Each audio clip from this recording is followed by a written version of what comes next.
to the Board of Supervisors meeting this Tuesday, April 23rd.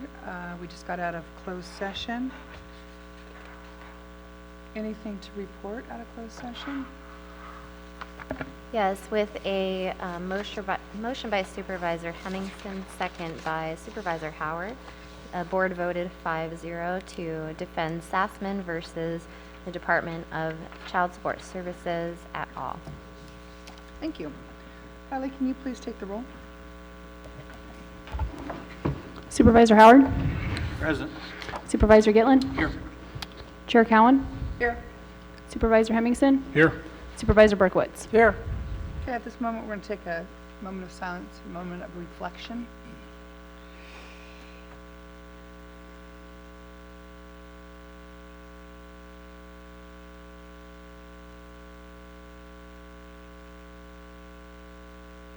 Thanks. Heidi, could you please lead us in the Pledge of Allegiance?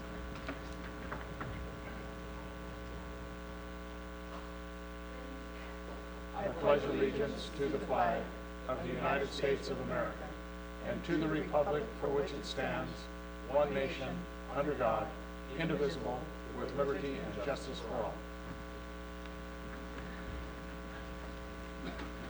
I'm going to do introductions of new employees. Do we have any new employees today? Okay, at this time, I'm going to request any deletions, corrections, or additions from the board members to the agenda.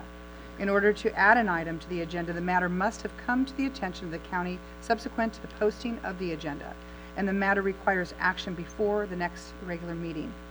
Anything from the board, gentlemen? Okay. We'll go ahead and start off with brief reports from supervisors.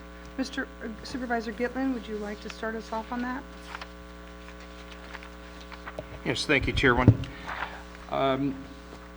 Right after our last meeting, which was Tuesday, April 9th, Wednesday, April 9th, we met with Pelican Bay State Prison for our bi-monthly meeting.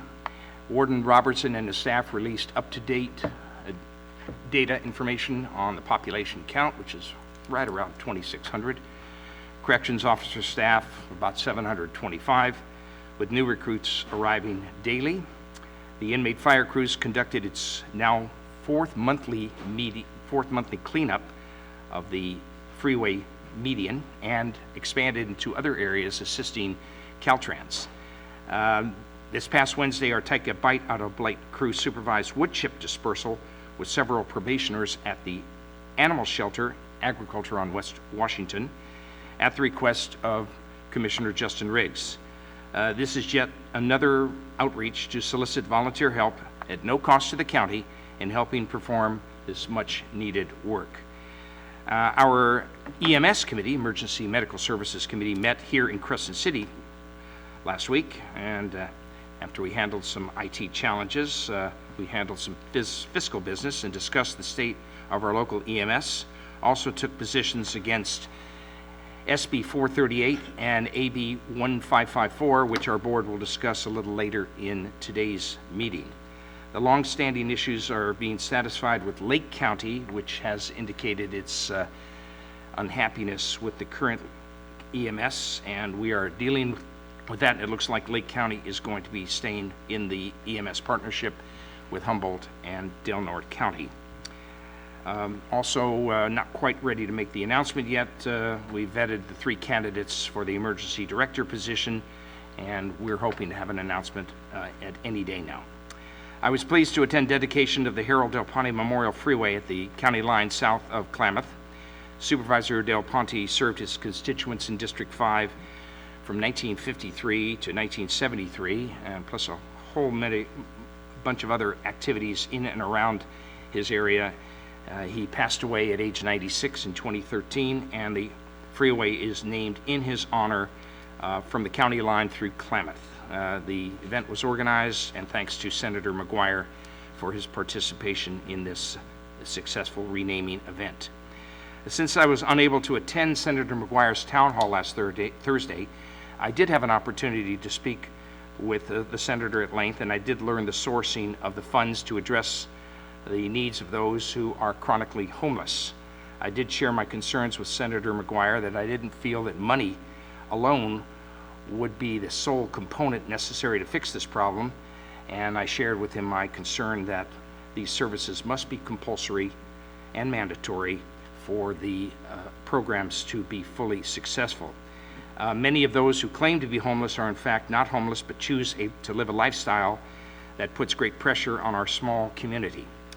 I will share with you my concern that the problem is an intended funding to be directed toward the already largest department in our county department. That's Department of Health and Human Services, which is right around $42 million, represents about a third of our budget of $126 million, and I'm of the opinion that some of these funds should go to other agencies who must deal with the problem associated with those who are in need of services, homeless services, and that in particular would be our Sheriff's Department, our Probation Department, and our Community Development Department. I hope those funds reach those agencies.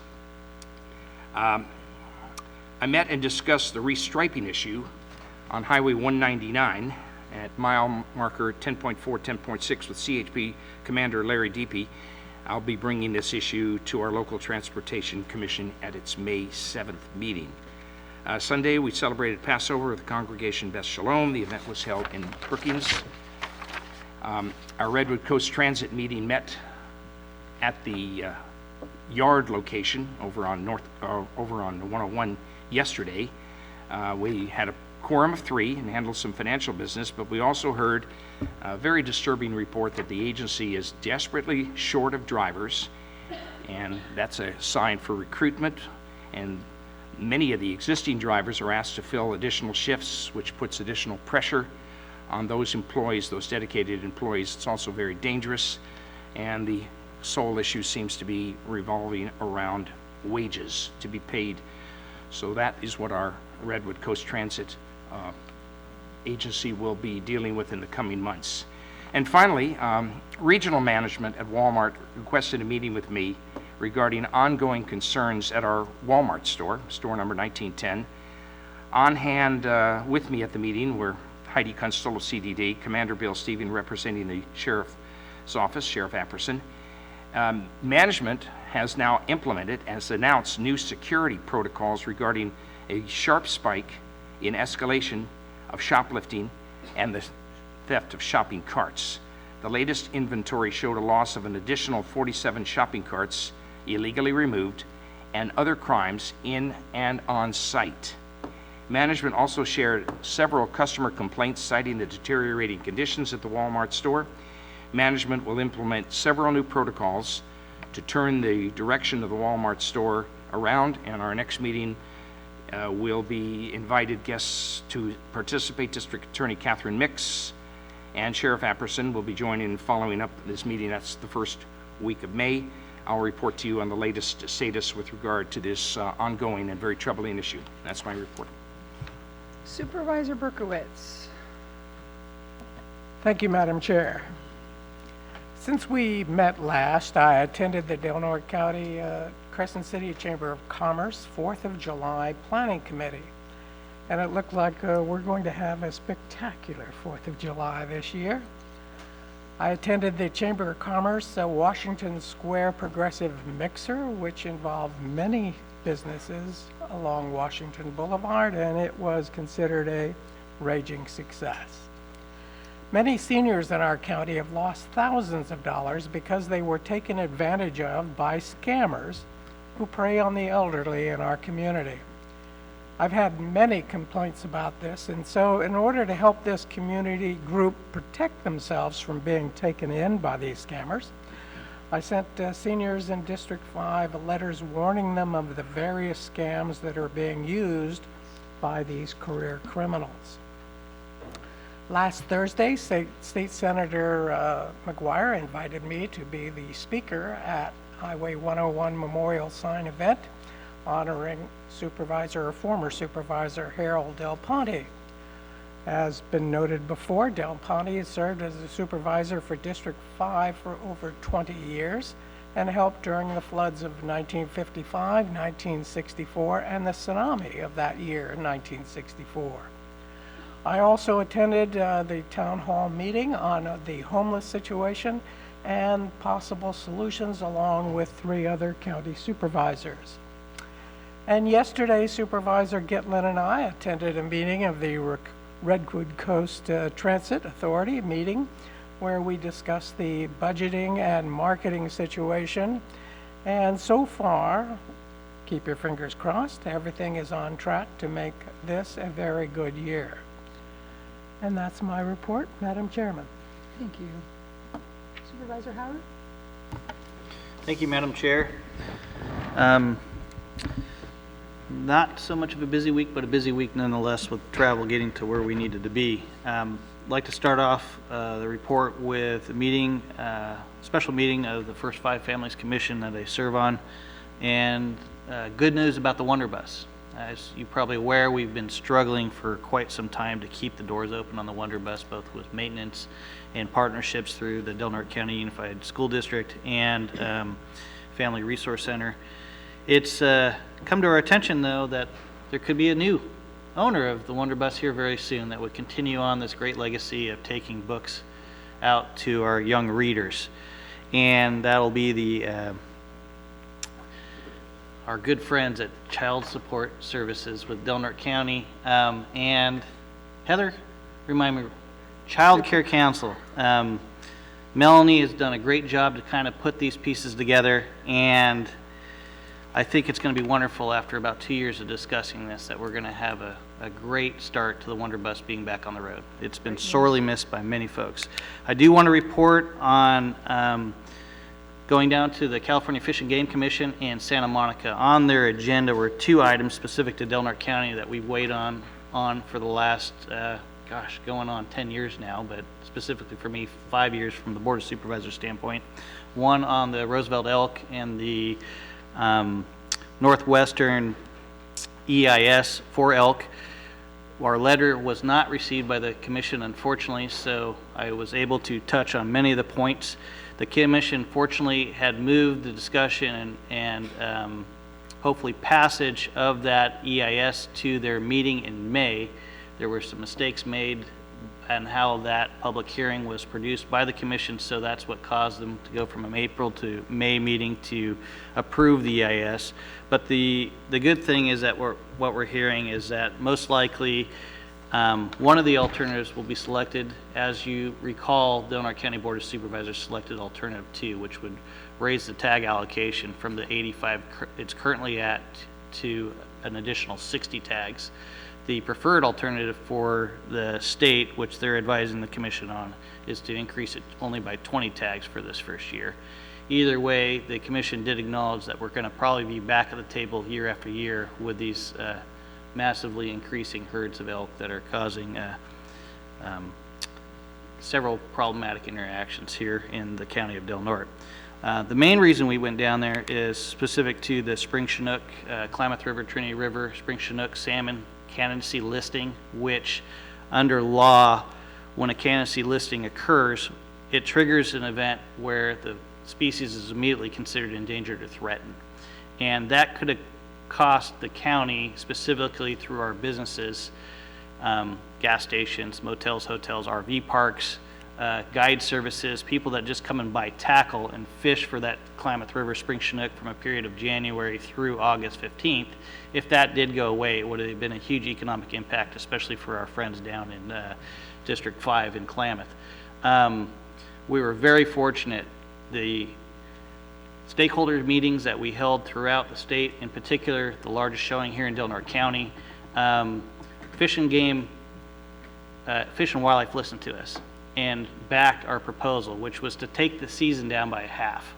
And that now, with the approval of this at their last meeting, they will, under California Code of Regulations 2084, allow hook and line fishing for that spring run Chinook salmon from July 1st through August 15, keeping that run partially open with a daily bag limit of 1 and 2 fish in possession.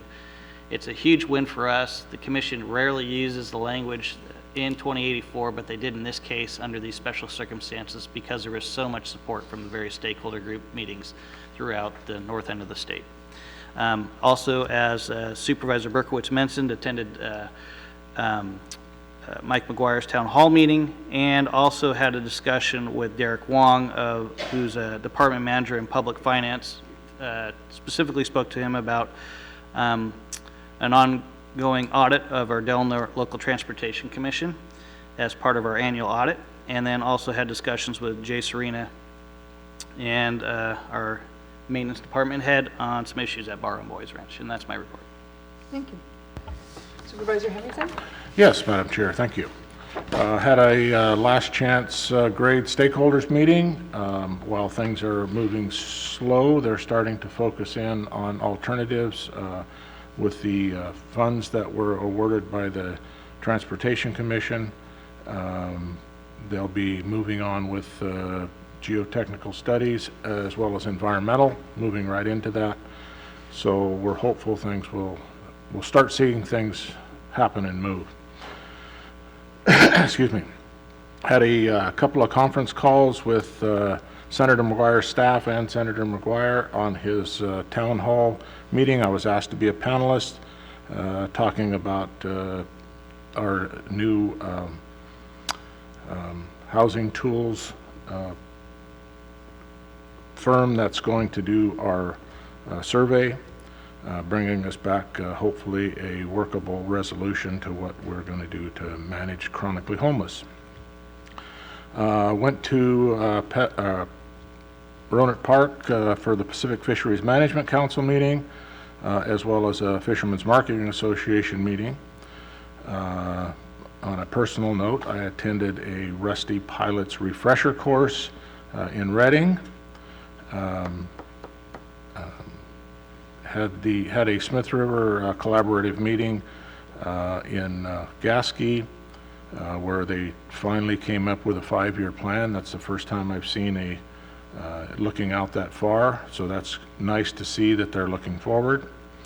Had a Sustainable Forest Actions Coalition meeting in Wairika with the Regional Forester Randy Moore, as well as the Deputy Regional Forester Barney Gant, along with Region 6 representatives talking about mostly about socioeconomic impacts to areas that were from forested areas where there was a lot of activity on national forests, and now there is not. So they're looking at those impacts, what has happened over the last 40 years or so, where that decline has come from. As was mentioned before, went down to the Harold Del Ponte Highway 101 dedication, had a tri-agency meeting, attended Senator McGuire's town hall meeting, which was very well attended, standing room only. Celebrated Easter with my grandkids, hiding eggs and such. Had a housing tools presentation yesterday where they kind of gave us the guidelines on what they're going to do and what they can and can't do. And it's nice to hear that the Wonder Bus is hopefully soon going to be back in action. That's it for me. Thank you. As mentioned before, we had a last chance grade stakeholders group that is put on by Congressman Huffman's office. It's usually an all-day, if not 2-day event. Sometimes I feel like we're eliminating routes and then they're bringing routes in. And it's an ongoing process. We want to make sure we know it's sliding in the front. We want to make sure wherever we put it in the back, it's not sliding as well. So, but progress is being made. Had a meeting with Carol White from the Harbor Commission along with Sarah Carone from the Chamber of Commerce. Got a group of nonprofits and faith-based groups, about 16 different groups. We got together with Heather, myself, Tony, to discuss short-term goals for the homeless. It was a very good meeting. We'll be having another one for second week of May. Had a No Place Like Home meeting, a 2x2 with Senator McGuire's office. Had 2 meetings directly with Senator McGuire regarding homelessness, what was going on in other various county issues. Had agenda review. We had a Solid Waste Authority meeting where we gave out our Green Ribbon Awards. Had a meeting with Judge McElfresh. Had, God, it was a couple weeks of homelessness. Actually, it's been a couple months of a lot of it. Another meeting with Jay and Heather regarding homelessness and possible things that could help alleviate some of the work that's being done. Also attended the ceremony with the renaming of the part of the highway for the Del Ponte Memorial. I also participated in Senator McGuire's town hall as a panelist, focusing on short-term goals and solutions. Had a meeting with Jeff Harris and Heidi Keim, actually two, regarding the delegation from Japan that's coming this fall. Had a meeting with a constituent regarding the local business in town. Did a brief plug on KCRE this week, talking about the community education piece that Housing Tools are doing. We've been doing community outreach. There was a meeting yesterday at the Veterans Building. There was a meeting this morning in the Smith River, and there will be another meeting this afternoon out in Klamath. These are very good meetings to attend. This is where the county has a chance to weigh in on what solutions we may or may not take. So yesterday we had the attending of the staff training for the Housing Tools. Housing Tools is the company that was hired with the technical grant that came down from the state. That's the first of the No Place Like Home money that we have seen, and this is the beginning of the process. So this is where the community, we're doing outreach to make sure that they show up. If you can't get to a meeting, please go to our website. On the county website, we have listed our homeless plan, which at this point is just a draft. There's a place to make comments on that. Also, I'm hoping at this point, as I'm saying it, there's also a survey that was put out by Housing Tools themselves, a brief survey. That should be on there as well. If it's not, contact me and I'll make sure you get that survey. So there's several ways of the community weighing in on what's going on right now, and we really need that. So that's that. And then I attended the first community engagement meeting yesterday at the Veterans Hall after our staff training, and it was good. We had a great turnout, a lot of good input, and that's what we're looking for. Celebrated Easter with my family and my grandkids, and dyed eggs and hid eggs and did all that wonderful stuff. So thank you. Okay, moving on.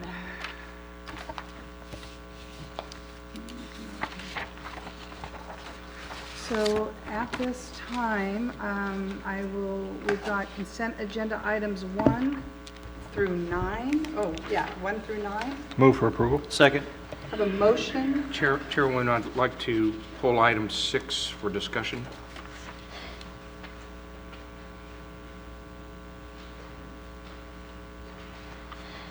Okay, so I have a motion and a second on items 1 through 9 minus 6. I will take public comment at this time on any consent agenda items only. Is there any public comment? No, this is items 1 through 9 minus 6. Oh. Okay? Seeing none. Kylie, can you please pull the vote? Supervisor Berkowitz? Yes. Supervisor Gitlin? Yes. Supervisor Howard? Yes. Supervisor Hemmingson? Yes. Chair Cowan? Yes. So we'll go ahead and take up item 6, Supervisor Gitlin. What is it that you'd like to discuss? Well, let's read what the recommendation for board action is. This is approve and authorize the chair to sign agreement with the Oxford House to provide clean and sober residential services. It's already begun from July 1st, 2018 through June 30th of this year, not to exceed $18,000. Oxford House is a self-run, according to the discussion summary, a self-run and financially self-supported entity. Though I absolutely think they're doing necessary and wonderful work, I'm not so sure it should be done at the expense of the state. However, there's agreement is required due to unforeseen utilization of services from Oxford House for the current year. So I wonder if I could get some more clarity on this from Heather Snow, our Department of Health and Human Services Director. What is this agreement requiring? What is the unforeseen utilization of services that was not anticipated? So we've been utilizing all 3 Oxford House residences all year. Per county policy, contract is required if we are going to utilize more than $9,999. So we reached that point, and with there still being time in the fiscal year, to be safe, want to have a contract in place so that we're following county policy. So this would be not to exceed 18,000, which we think is a safe amount that would not require us to come back for an amendment. And I know I've read the report, would you share with the audience what these funds are dedicated for? So I think everyone is very well aware of what this house and what these funds are for at this point, and probably tired of me talking about how wonderful this program is and what a service it is to our community. We are able to pay rent for some ladies who are in recovery with these funds and help them in the next steps in that.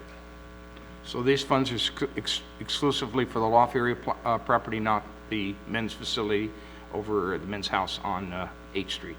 Each house operates independently, so that's correct. Okay. The issue having to do with the independence of this unit, I've spoken with the other Oxford House down in Bakersfield, and there is no state assistance there. They just operate on their own. So I'm just wondering aloud, as you probably can't answer this, why the exception here that the state would support this, albeit worthwhile, program, and they wouldn't support it in other locations at other Oxford houses around the state. Can you address that? My answer is that I have to look at what our local needs are in our community and what solutions I can offer. And what the alternative would be if I couldn't offer this as a solution is that likely many of these people would be homeless or in jail or in the hospital. And we know that this housing prevents and reduces those things. Okay, thank you. Any public comment on item number 6 from the consent agenda? Linda, Center County. I've had the opportunity, it's been a while, to go into the courtroom and listen to some of these folks that are staying at the Oxford House because they're on a specific program. I do believe it's a good program, and I'm thanking you for approving the 18,000. Thank you. Thank you. Any other comments on item number 6? I live next door to the house you're speaking about, and I'm against it. And what's your name? Nick Williams. Nick? Okay. Just supposed to be self-supporting. If it's not, it shouldn't be there. Just can't help wonder if it's part of the creative financing thing to get it going in the first place. Thank you for your comments. Can I clarify something for you, Heather, or maybe, and correct me if I'm wrong? There's people in our community that get assistance from DHHS, whether they live in an Oxford house, in a different home, with a family, they get the assistance on rent. These women just happen to be getting that assistance and happen to be in that house. Does that make sense? It's going to the person in the house, not the house itself. Is that a proper way of doing it, of explaining it? Does that make sense? Okay. Anyways, I will take, if there's no other public comment on item number 6, entertain a motion. Motion to approve. Second. Okay, we have a motion and a second, and we have taken public comment. Kylie? Supervisor Berkowitz? Yes. Supervisor Gitlin? No. Supervisor Hemmingson? Yes. Supervisor Howard? Yes. Chair Cowan? Yes. Great, moving right along. We're going to start with our scheduled items. We have public comment period at this time. Members of the public may address the board on matters listed on matters that are within our jurisdiction. And if you are addressing the board regarding a matter that's already listed on the agenda, we may ask you to hold your comments until the board takes up the matter. Please limit your comments to 3 minutes or less. Is there any public comment?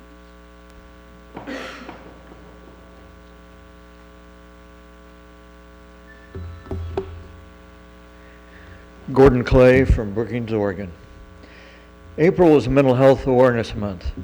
It takes a village to understand the importance of suicide prevention and demystifying it with information outlining important risk factors, warning signs, and contributing factors, how to intervene and talk with somebody you are concerned about, what to say and not say, how often, and how to determine if it's an emergency and what to do if it is.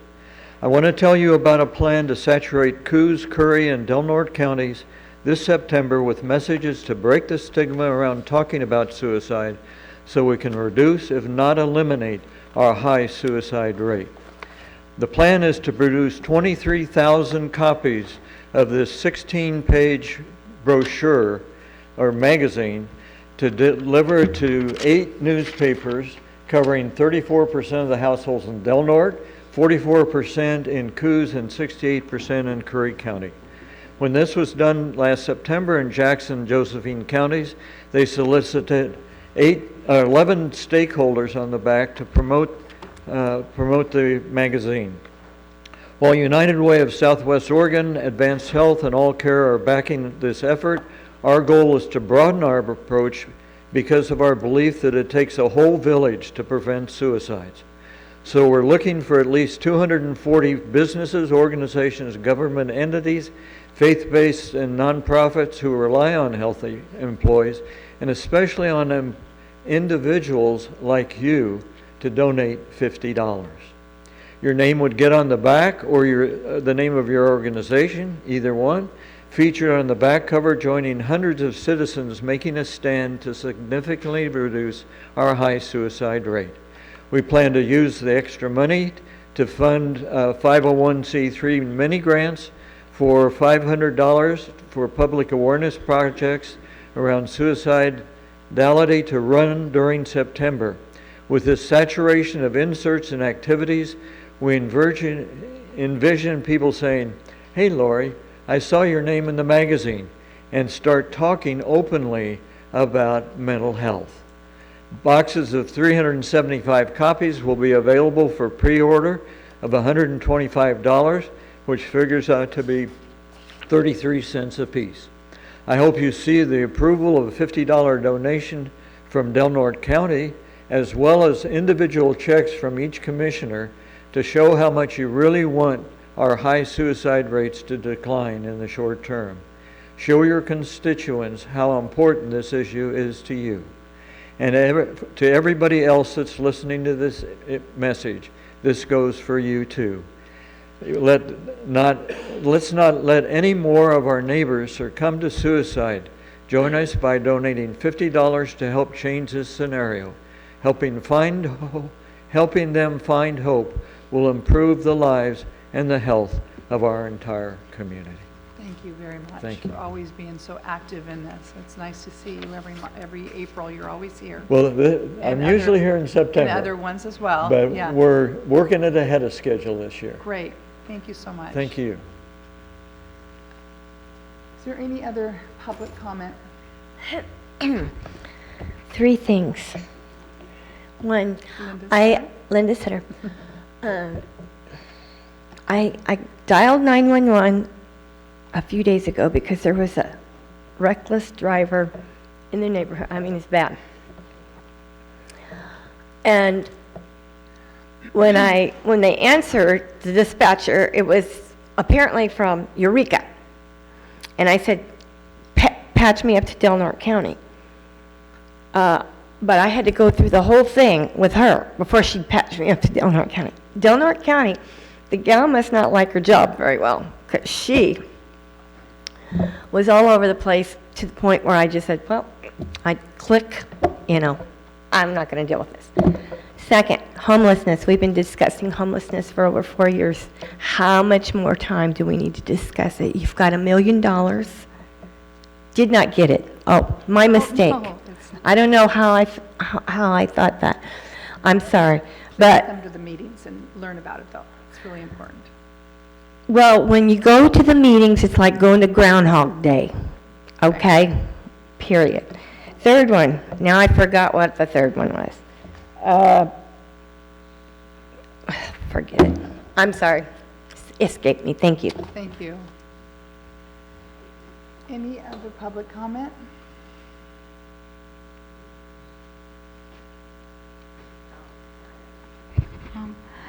If you will take the wolf comment earlier in the agenda, I can make it.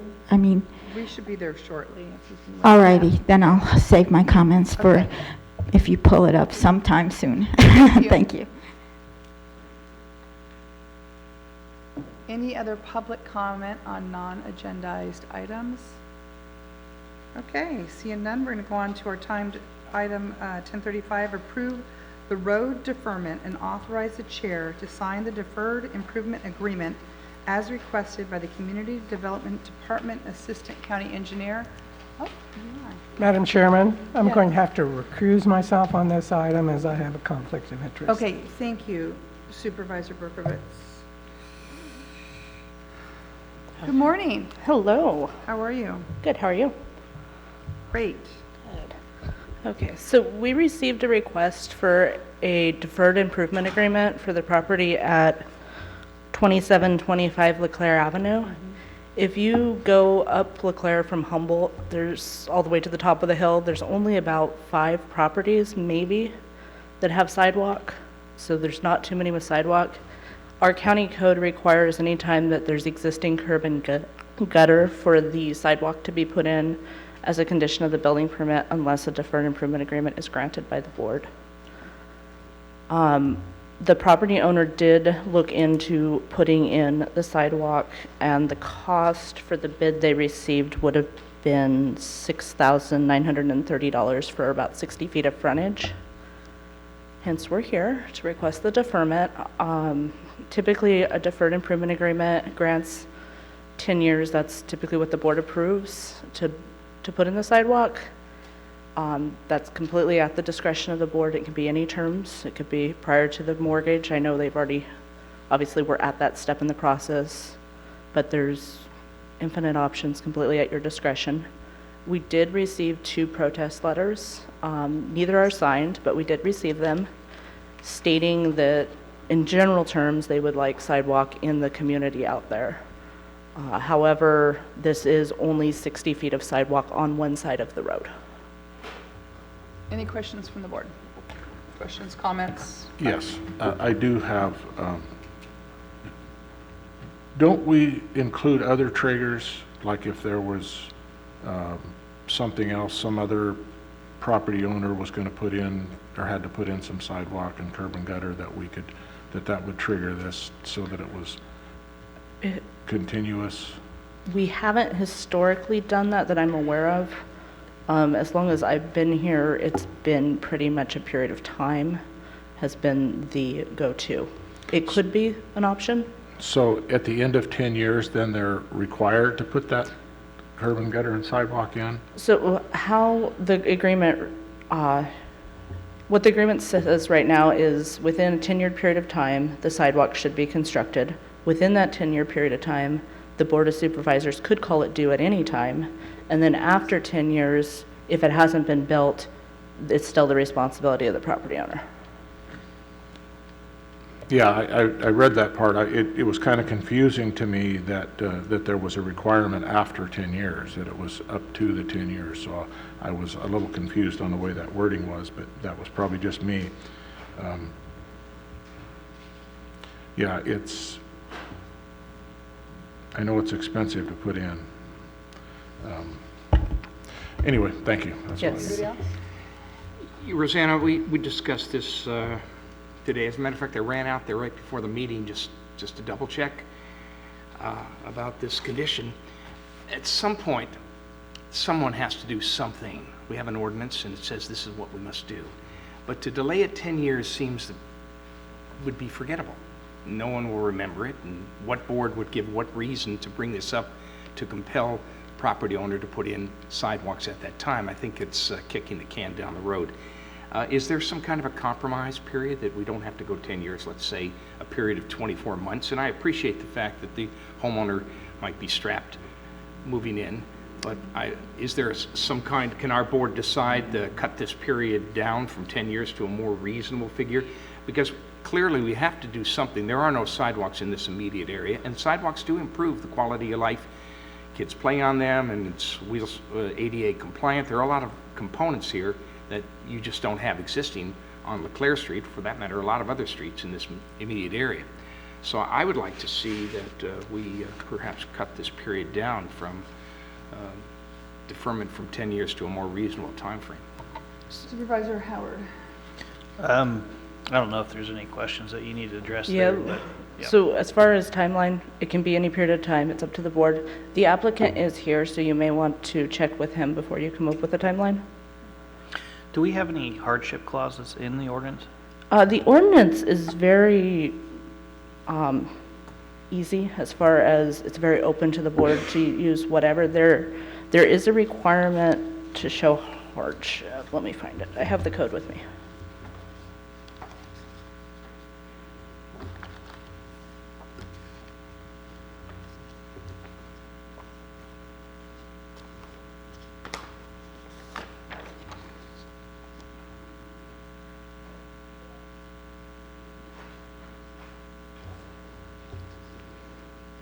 So the code states that when a deferment is requested, the applicant shall pay any applicable fee and shall submit sufficient information to demonstrate the hardship and to justify the basis to granting the deferment by the board.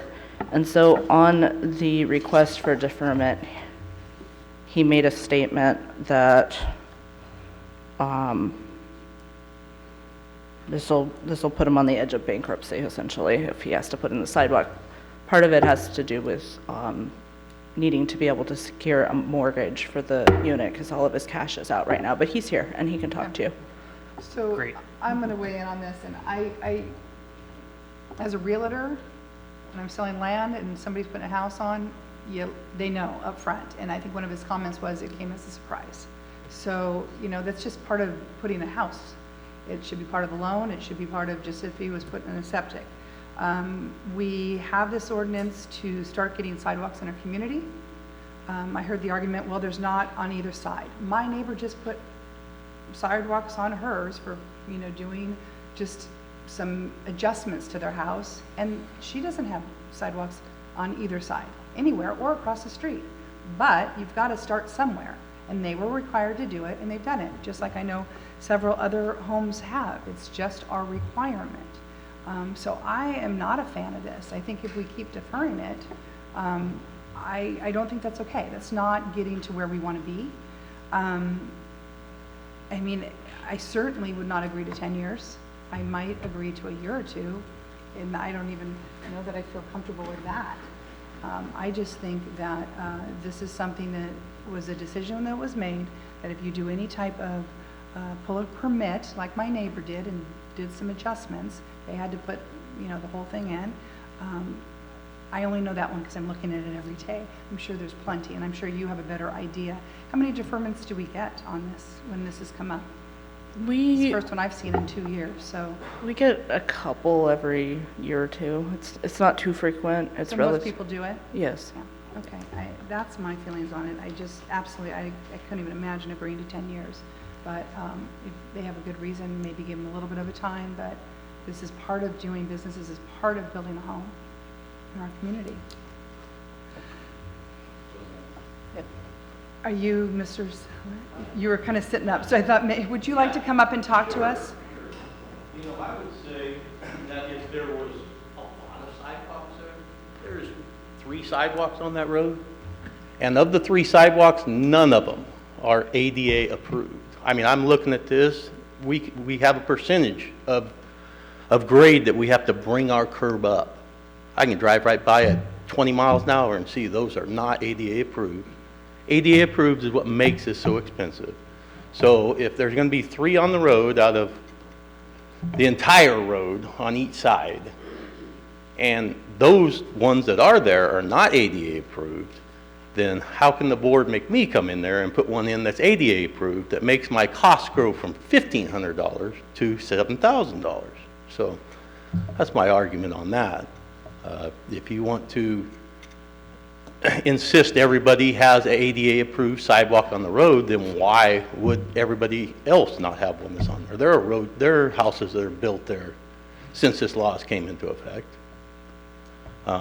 There's fairly new houses there that don't have them, let's put it that way. I don't know exactly when they were built, but just the fact that the ones that are there aren't ADA approved, and that's where all the expense comes from, why am I coming there and putting one in that's ADA approved? It's not right. The whole road doesn't have 3 sidewalks on it, maybe 5, and the ones that are there are not, they're not ADA approved, so. Supervisor Hemmingson? Well, I was just going to address that, you know, at the time they were put in, they were probably to code. Code has changed, probably changed, ADA probably changes every year. Codes go up. So are you willing to pay up to 3 times the cost of that in 10 years? Well, Because that's what it could escalate to, and that's what the code changes could be at that time. it could be, but this would buy me some time to do it without having to pay someone else to do it right now whenever I'm strapped for cash. You know, a situation like this, we're supposed to have some low-income housing in this community. There is none. I brought this, there is very little, okay? Low-income Very housing. little. Let's use very little as a term then. And the, you know, I moved this mobile home that I already owned over to a lot that didn't cost hardly anything because I don't have a lot of money. And put it all together, made this package work. You can't go get a loan on something like this. You can't go get a mortgage on this. This is out-of-pocket expense. This is very high-interest money whenever you do get it. And so, you know, I've spent what I have available to get, and now I'm waiting on a mortgage. The mortgage is dependent upon me getting my certificate of occupancy, which I can't get a certificate of occupancy until this is taken care of, and I don't have the other $7,000 to pay to get this done. And not to mention the time that's taking on. So low-income housing should be some sort of goal in here as well.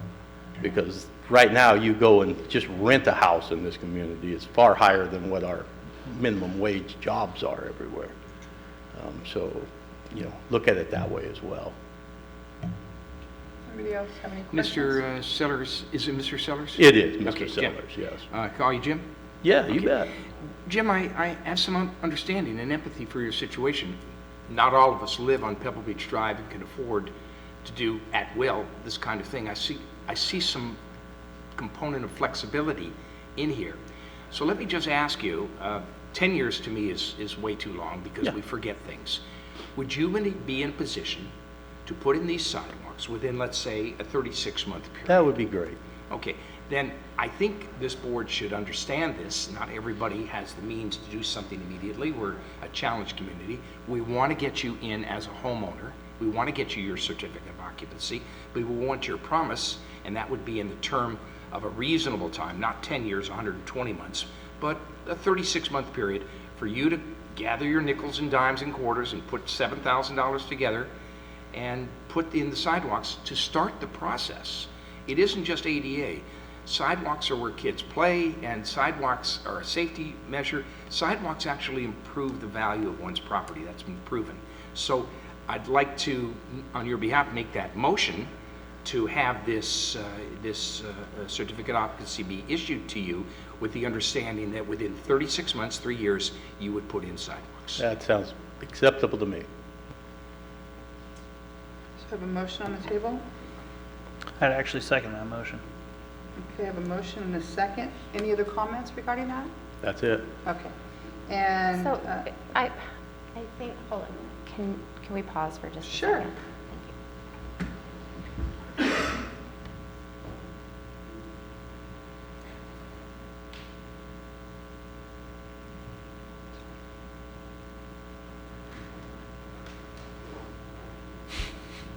okay, I think we have a sideline here. Okay, we're going to try this and see if we can get the nod of county council. Can we modify the motion to enter into a deferred improvement agreement, changing the period of time from 10 years, which was recommended by the Planning Commission, to 3 years? I'll agree to that. Mr. Sellers, you're on board with this? Yes. Give me your eyes when you're saying this, because I'm going to hold you to it. I am. I'm on board with it. I'll modify my motion accordingly. Mr. Howard, do you? Second. Okay. So now we have a motion and a second on the modified amendment that was brought to us, or the deferred improvement agreement brought to us. Is there any other public comment regarding this? Come on up, Mrs. Sutter. Sit down. I know this is probably not right to say, but I'm going to say it anyway. You guys are sweating a man for a sidewalk that's going to cost $7,000. That's outrageous, especially out there in LeClaire, and especially when there's potholes on the streets everywhere. So the county's not upholding their side of the deal of keeping our streets right, but we're gonna force this guy over here pay $7,000 for a sidewalk for a mobile home. That's outrageous. That's just disgusting. Any other public comment? Okay, I have a motion and a second on the floor. Kylie, could you please pull the vote? Supervisor Hemmingson? Yes. Supervisor Howard? Yes. Supervisor Gitlin? Yes? Chair Cowan? Yes. Okay, moving on to our 10:45 timed item, approve and, oh. Can you grab, thank you.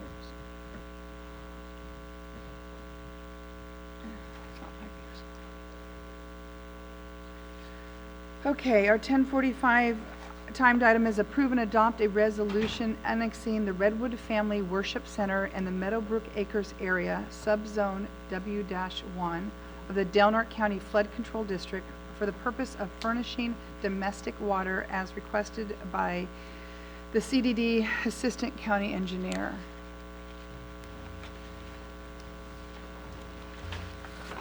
Okay, so we have the Meadowbrook area, which is the north end of Parkway, Kings Valley in general. Redwood Family Worship Center has requested to be annexed into the water system out there. They're just beyond the limits. This would allow them to meet their needed fire flows for their recent addition. And so we brought this to you back in March, and it's a returning item. The legal boundaries would only include the parcel where the church is. They'll be able to use the water also for any domestic uses. Their level of service will be the same as any existing Meadowbrook customers. All expenses to connect will be their responsibility. The mitigation fee will be consistent with vacant parcels within Meadowbrook and a monthly fee consistent with developed parcels. Right now, vacant parcels are not paying a mitigation fee to connect, so that would be $0. And then the monthly fees, I think, $4.50 or $5. And then a connection charge and monthly fees payable to the city, and that would be their standard rates. Right. Any questions? Supervisor Hemmingson. Yeah, I did have a question. North, I guess it's north of that property, the church's property, are there other properties in there that aren't in the Meadowbrook area?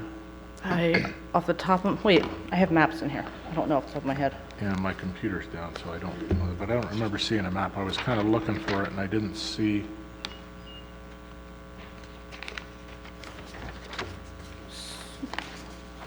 And you mentioned Kings Valley. Does Kings Valley, is part of Meadowbrook Acres area, is that Kings Valley on the east side of 199? Is there anything on the west side of 199 that's? Yeah, so for the most part in the Kings Valley area, it's the west side of Kings Valley up to and including the mobile home park. Kings Valley Mobile Home, backing up to the golf course. Oh, okay. And then for Meadowbrook, the existing line appears to go down English Lane, include the properties on the east side, but not the properties on the west side. So I guess I'm just curious on why we're not annexing that area also if we go clear to the trailer park. Is it just because of the request? Yeah, the request was limited to one parcel. Okay, thank you. Do you have a question, Supervisor? No, I'm just making a motion. Okay, great. Have a motion? I'll Yep. second if that's what, if the That motion is is the to motion. approve. It is to approve. And do we have any public comment on this item at this time? Good morning. Morning. I'm Pastor Ford, Redwood Family Worship Center, and I don't know if it's necessary for me to say anything, but I just want to let the council know why we are delayed on getting this process through to you, because we should have done this process when we put in our special use permit to add to the building.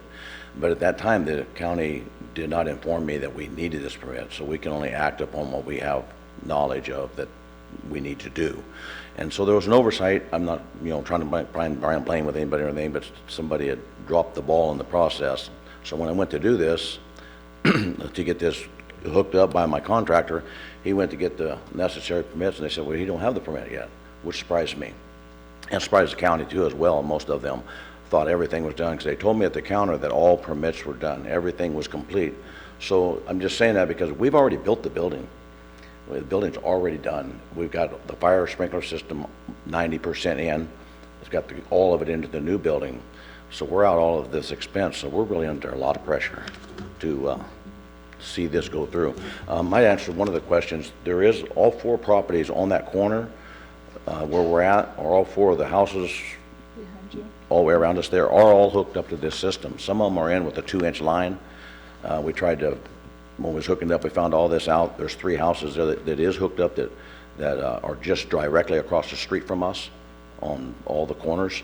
And so there is other properties that are there that has been allowed to come in, but they're coming in with 2-inch lines. Well, we can't do that because we have to put in a fire sprinkler system, which requires a larger line, plus the fire hydrant that we're being required to put on that corner, which will also benefit the community and all those other houses as well. So I just want to kind of bring that to your attention. I hope I haven't taken your time. Thank you. Thank you very much. Any other public comment? We have a motion and a second. Kylie, could you please pull the vote? Supervisor Gitlin? Yes. Supervisor Berkowitz? Yes. Supervisor Hemmingson? Yes. Supervisor Howard? Yes. Chair Cowan? Yes. Okay, moving on to timed item 1055, quarterly treasurer's report ending March 31st, 2019. Good morning, Barbara.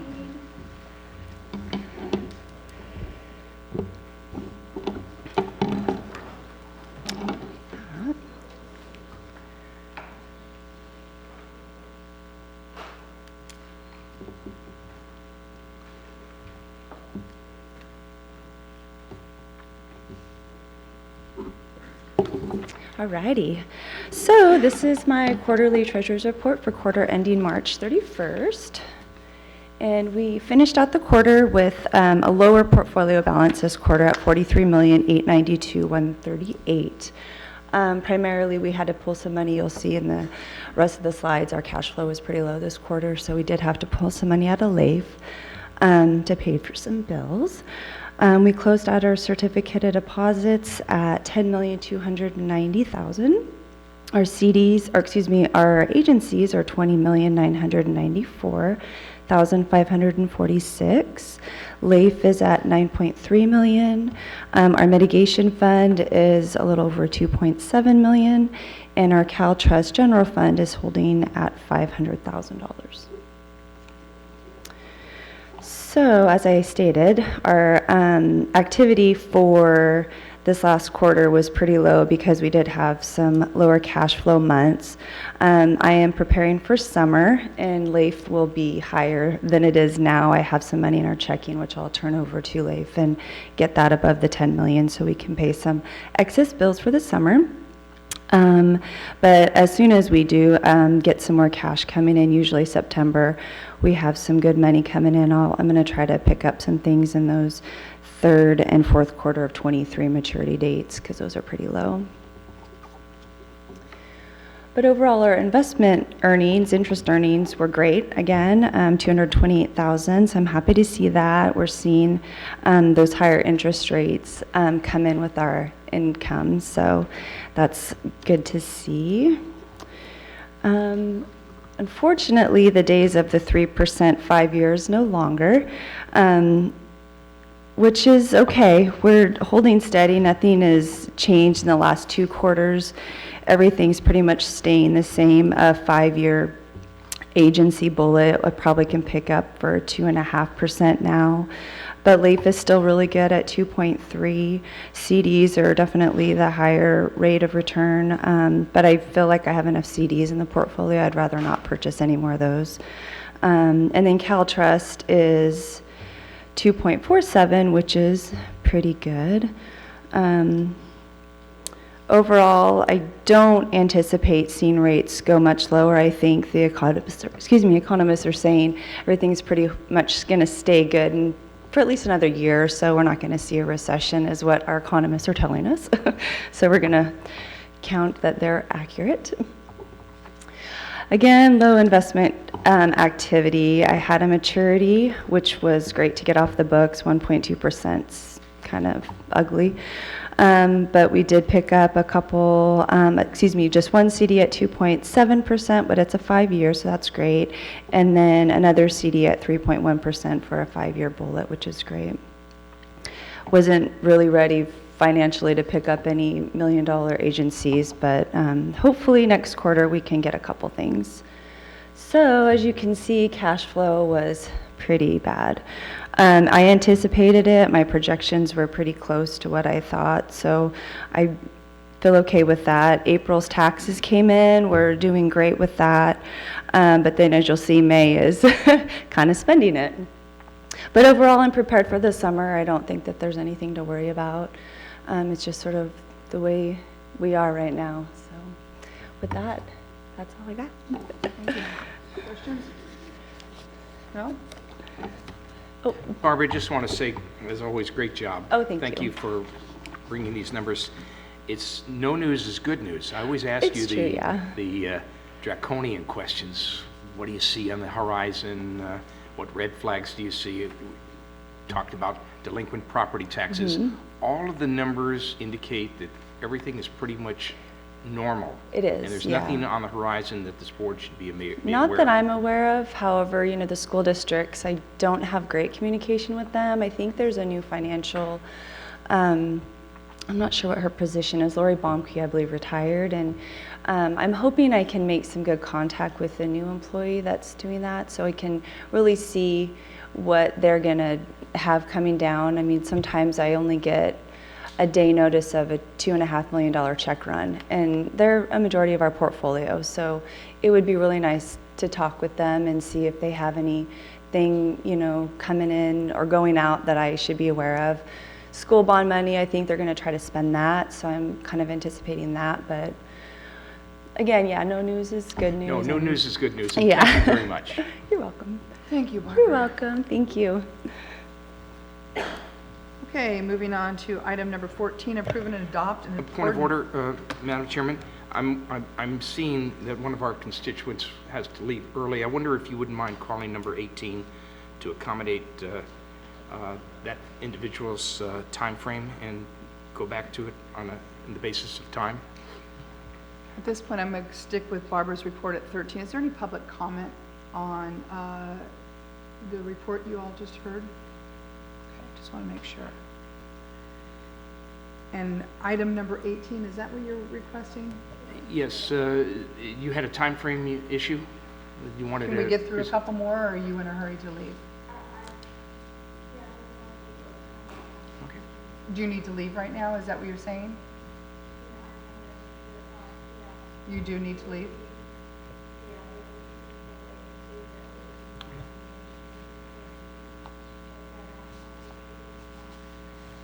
Okay, I like to stay in line.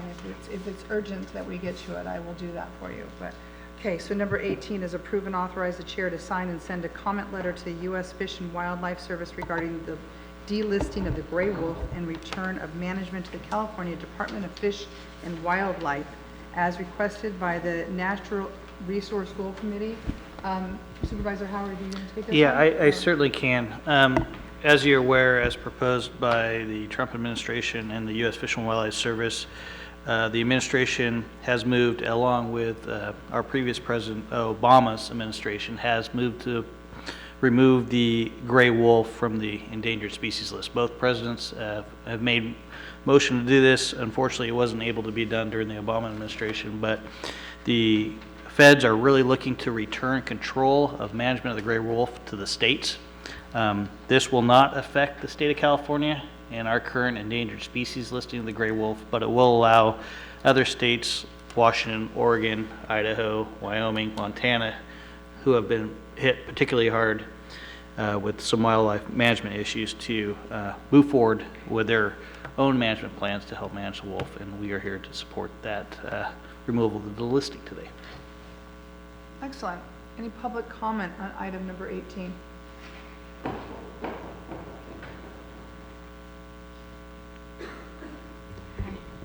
Eileen Cooper, commenting for for the Friends of Del Norte. I don't know if you had a chance to read the letter that I sent. Yep. In our area of the United States, we have significant area of potential habitat for the wolf that is unoccupied. We have set aside these vast public lands so they can be enriched by wildlife. The gray wolf at this point in time is not doing as well as it was several years back. Global warming is taking its toll. In areas that used to receive heavy snowpack that are no longer receiving heavy snowpack, wolves are not doing as well. They are effective hunters in snowy areas. That is why they didn't go extinct, partly, in northern reaches. It's premature when most of the habitat for the wolf is unoccupied in this country. Only a small portion of the potential habitat has been reoccupied. And I know that when one little wolf worked its way into California, just briefly, and this one family was in Oregon and a little bit wandered into California for a second. There was so much excitement about this family and enthusiasm for it.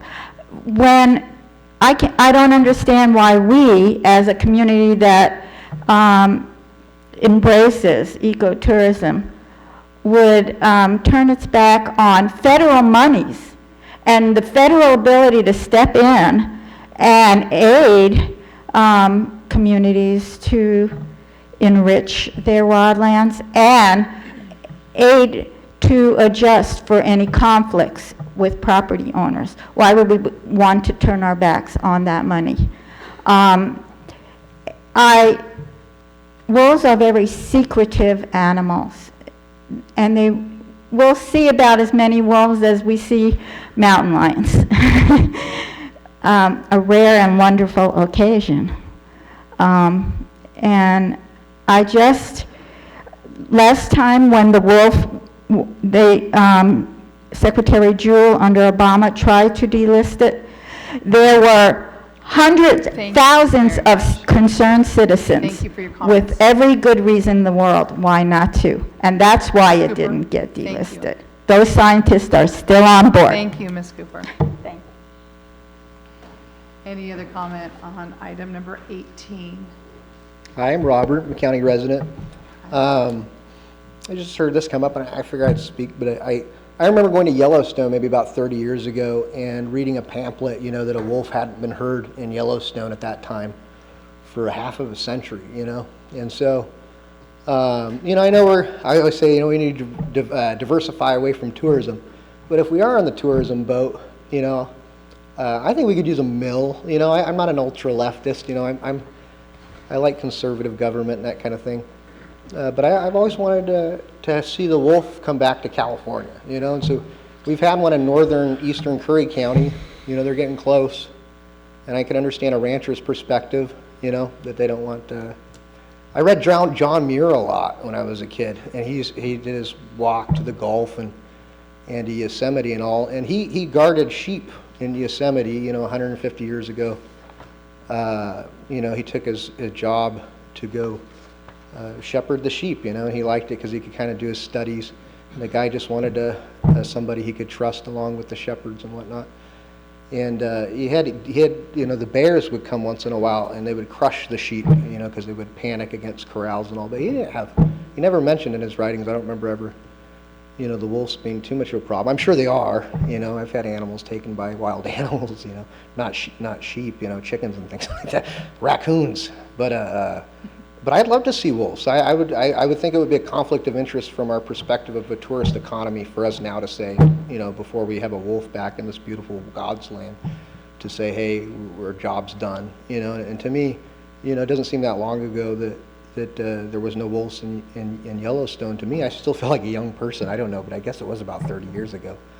And I don't think this county, it would be in our best interest to sign a letter, you know, something that would limit, you know, our county kind of being that wild scenic wonderland of tourism, you know, and not that I embrace that all that much, but I don't see as I don't think the wolf's recovered in this country, you know, and so I don't think it's in our interest, you know, since it's not affecting us. You know, since California has the wolf protected, this is, you know, really kind of a non-issue for us anyways at this point.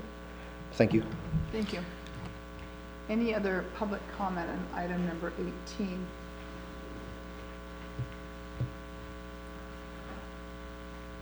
Good morning, I'm Donna Thompson. Just finishing my 21st year here in Del Norte County, which I love very much. Back in 2001, my husband and I went to Sequoia National Park for the celebration of dedication of Dillonwood Grove by the Save the Redwoods League.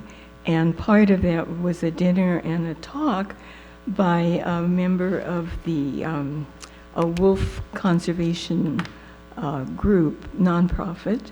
And before that, I hadn't heard very much about wolves and didn't know too much about them, but I became really interested because it was a very interesting presentation.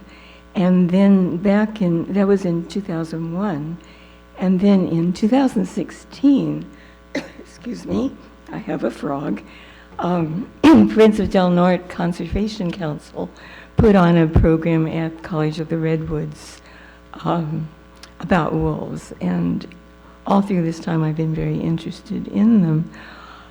I think that your letter of support for taking away the protections under the Endangered Species Act for wolves is ill-advised, and I hope that you will reconsider. Thank you. Thank you. Any other public comment? Madam Chair, Yes. I appreciate what we're hearing from the community. You know, everybody cares about wolves that have been reintroduced, a Canadian subspecies that is being reintroduced into the United States and done extremely well. We should be, at this point in time, with this proposed delisting by the U.S. Fish and Wildlife Service, celebrating the success and the recolonization of the gray wolf throughout most of the Midwest. It has done extremely well. The administration is merely attempting to try to return control and the management of the gray wolf to the control of the states so they could best manage those populations. There has been massive success. As you're aware, there's already populations here in the state of California that are doing extremely well in Lassen County, and the gray wolf in particular has already entered into the County of Del Norte this year. Collared individual came in from Oregon, spent a day and a half, and then returned into Oregon after, for some reason, turned around and headed north. However, we do have colonized wolves already entering into Curry County now. It is not going to be long before we see wolf populations in Del Norte. The impacts from that, this county has yet to deal with, and we will be working with the State of California Department of Fish and Wildlife, I'm sure, in due course, on how to best manage gray wolf interaction with what we have here in Commerce. But we will see it. How it will affect our economy, whether it's a tourism-based economy or whether what we support here currently with agriculture and those impacts and trade-offs will yet to be seen. But I do know it will impact those economies. I've paid particular attention to this issue since about 2005 when it was first reintroduced into Wyoming, into Yellowstone National Park. And I have watched this very cool, charismatic megafauna, this top predator, really reset the balance in our national park and start reducing immediately coyote populations that had established themselves there quite strongly. But it will bring a balance. But what the balance I'm worried about, as Chuck Bonham, director of the California Department of Fish and Wildlife, spoke to Jerry Hemmingson and I about less than 3 years ago when the species was considered for endangered species status listing in the state, is that people should be careful about what they wish for because they might just get it. And as we're seeing with the conflicts of coyotes specifically in large urban areas right now, downtown Los Angeles, and the ward-off mechanism, which is a jar of pennies, which are supposed to rattle to ward off coyotes, it is an ineffective tool to ward off this top predator from interacting and chewing off your leg or taking your dog right out from underneath you, as we heard in the meeting in Santa Monica last week. So I propose at this point in time, Chairwoman, that we support and pass this letter. Second. We have a motion and a second. Is there any more public comment? Okay, Kylie? Supervisor Gitlin? Yes. Supervisor Berkowitz? Yes. Supervisor Hemmingson? Yes. Supervisor Howard? Yes. Chair Cowan? Yes. Okay, item number 14, approve and adopt an ordinance amending the Del Norte County Code Title II, Chapter 33, Section 85, informal bidding procedures to increase the amounts of project values for bidding projects under the Uniform Public Construction Cost Accounting Act in accordance with passage of Assembly Bill 2249 as requested by the CAO. This was previously introduced and discussed and reflects changes in the state law that allows for certain informal bidding procedures and what those maximums are, as well as minimums for force account. And this would make Del Norte County's adoption of the Uniform Public Construction Cost Accounting Act consistent with state law. Thank you. Any public comment on item number 14? Seeing none, I'll entertain a motion. Motion to approve. Second. A motion and a second. Kylie, could you please pull the vote? Supervisor Berkowitz? Yes. Supervisor Gitlin? Yes. Supervisor Hemmingson? Yes. Supervisor Howard? Yes. Chair Cowan? Yes. Item number 15, introduced by title only, an ordinance repealing the outdated sections of the county code and enacting rules and regulations for campgrounds in the county parks, and waiver further reading. Number 2, set a hearing to adopt the ordinance, and number 3, designate county council to prepare a summary of the ordinance for publication as requested by county council and building maintenance.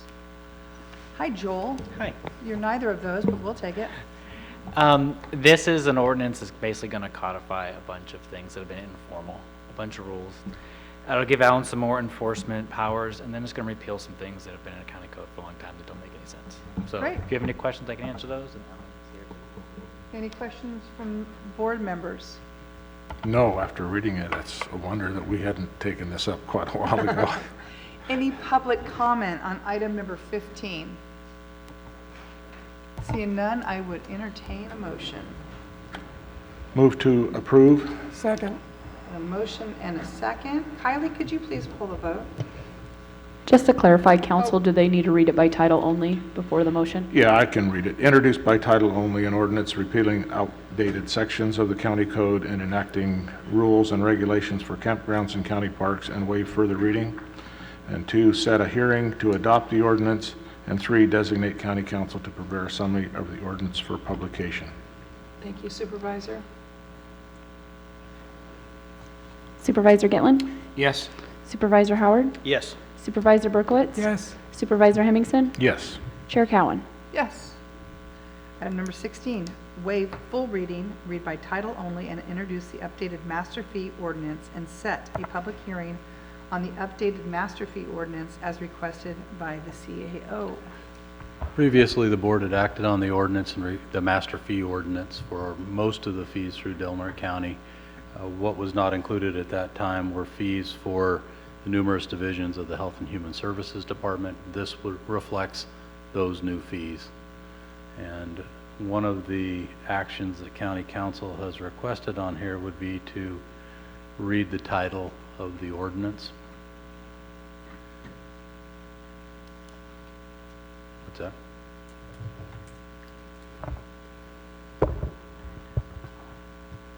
Would you like me to read that into the record?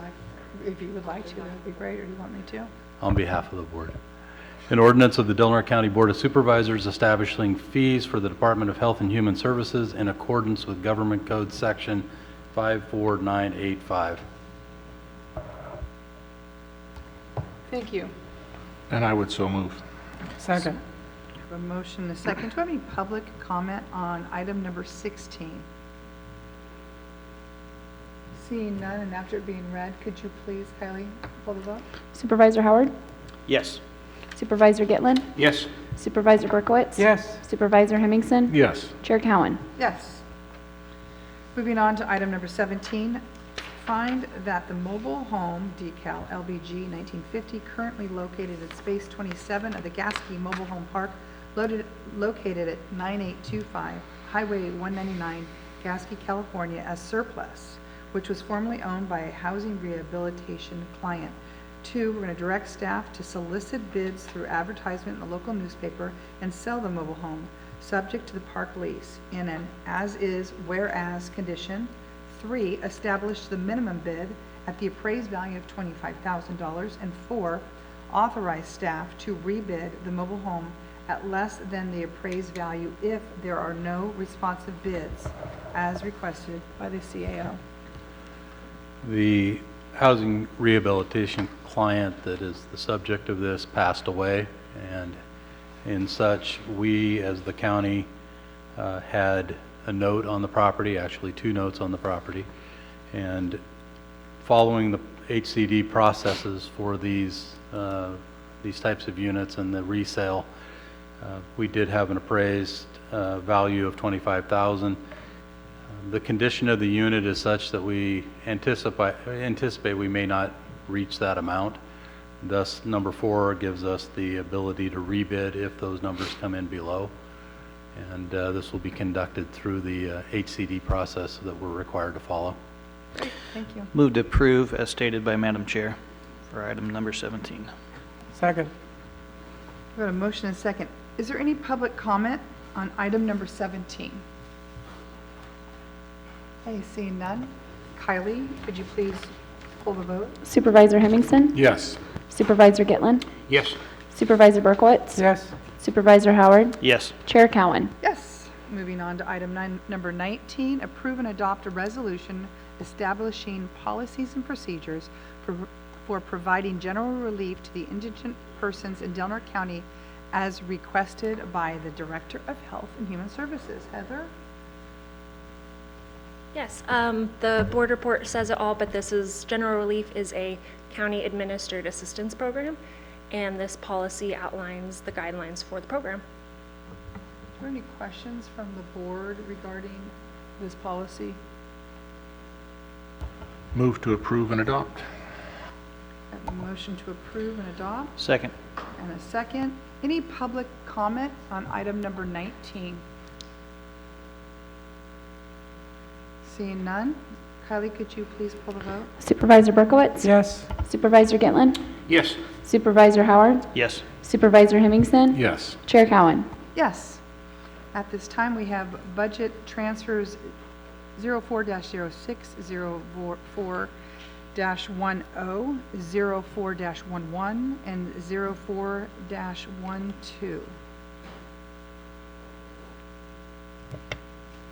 Motion to approve 406, 410, 411, and 412 as stated.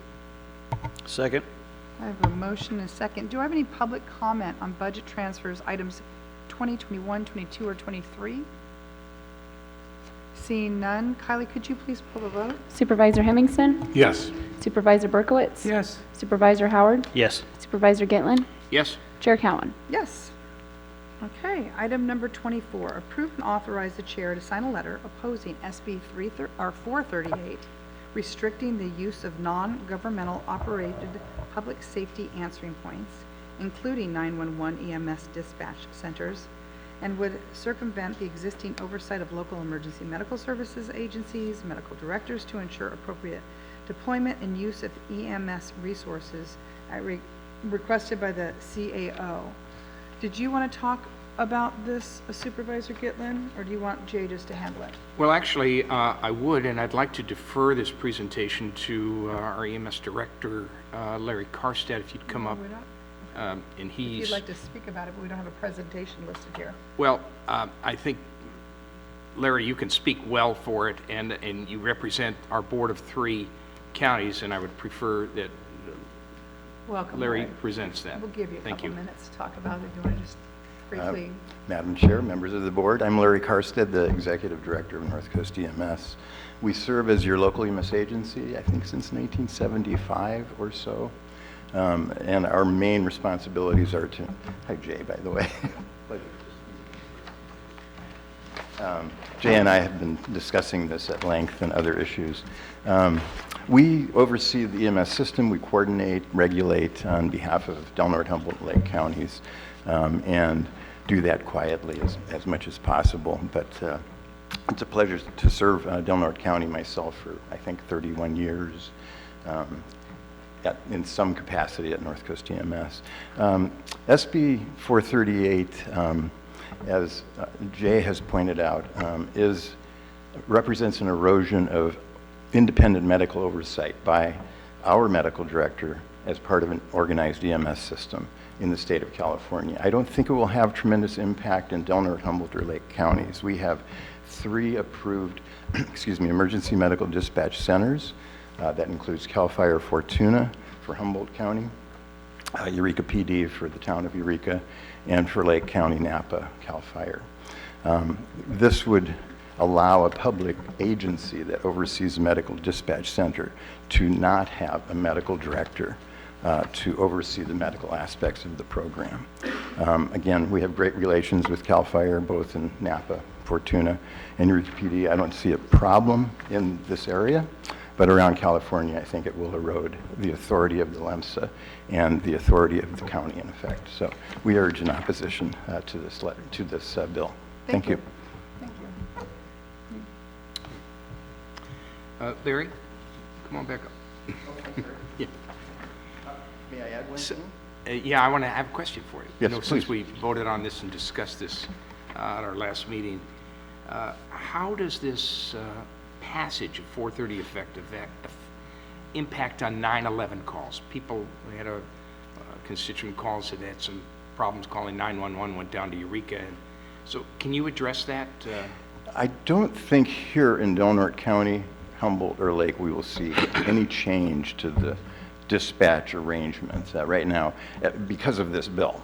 Otherwise, I'm not speaking about anything other than 438. So you still pick up the line, perceive there's a medical emergency. Here you call the sheriff's office, and they dispatch Del Norte ambulance, first responders, etc. I don't think that will change. Ron is here to address that if I'm incorrect in any way. We do use, I should say, CAL FIRE Fortuna for Del Norte County as the only aeromedical rotor aircraft dispatch center. We've so designated them for quite some time. So, but there shouldn't be a change here because of this bill. All right, well, Larry, I'd like to make that motion, Chairwoman, to sign this letter of opposition to SB 438, restricting the use of non-governmental operated public safety answering points, including 911 EMS dispatchers, and would circumvent the existing oversight of local emergency medical services, medical directors to ensure appropriate deployment of the use of EMS resources as requested. Second. I have a motion and a second. Any other Madam comments? Chair, one more comment and question before we take a vote. Do you know what Senate committee this is currently being heard in? Yes, it has moved on from the address that I gave Jay last week. It's now in the Senate Health Committee. I believe it's going to be heard on May 1st. Well, we're fortunate that we'll be lobbying a few of those members in a day. Yeah. So we'll bring this up. Thank you very much. Thank you. Thanks. So I have a motion and a second. Is there any other public comment? Ron, do you want to add anything? No? Good? I agree with that. Okay, perfect. Thank you. He agrees. Kylie, could you please pull the vote? Supervisor Howard? Yes. Supervisor Hemmingson? Yes. Supervisor Berkowitz? Yes. Supervisor Gitlin? Yes. Chair Cowan? Yes. Item number 25, approve and authorize the chair to sign a letter opposing AB 1544, which erodes local medical control of EMS systems and creates unnecessary impediments for innovative solutions to delivery of healthcare by counties and their local EMS agencies, as requested by the CAO. Larry, would you like to take this one over? Yes, this is, there were 2 programs this is addressing that represent progressive changes in California EMS with precedent around the country. One is the community paramedic program. There are several pilot projects underway in California at this time and for quite some time to help inform this decision. The other are considering alternative destinations for ambulances. At this point, pretty much if someone calls 911, perceived medical emergency, you get an ambulance, first responders generally, and you go to the emergency department. Around California, emergency departments have tremendous wait times to be seen by a physician. The alternative destination possibility, as long as it's part of an organized EMS system, would allow other considerations than just going to the emergency department or signing an against medical advice form and staying on scene. So the reason we are seeking an oppose, and we're joining others around the state, is because this simply is unnecessary. The state EMS authority in Sacramento already has the ability to pass community paramedic regulations. They don't need statute to do so. And this is, so if you looked at the text, it's 10 or 12 fine print pages. They're writing detailed regulations in statute rather than going through the regulatory public process to vet those details. So it's overreach, in my opinion. And the alternative destination, the statutes in play already allow the state EMS authority through the paramedic regulations to add alternative destinations as part of an organized EMS system. We don't need this statute. It's that simple, so we request your oppose. Thank you. Madam Chair, Yes. who's carrying the legislation? Gibson? And then what's our Assemblyman's position on this currently? Are you aware? I don't know. Assemblyman Wood? I don't know. I think is he named here? I have to look, I'm sorry.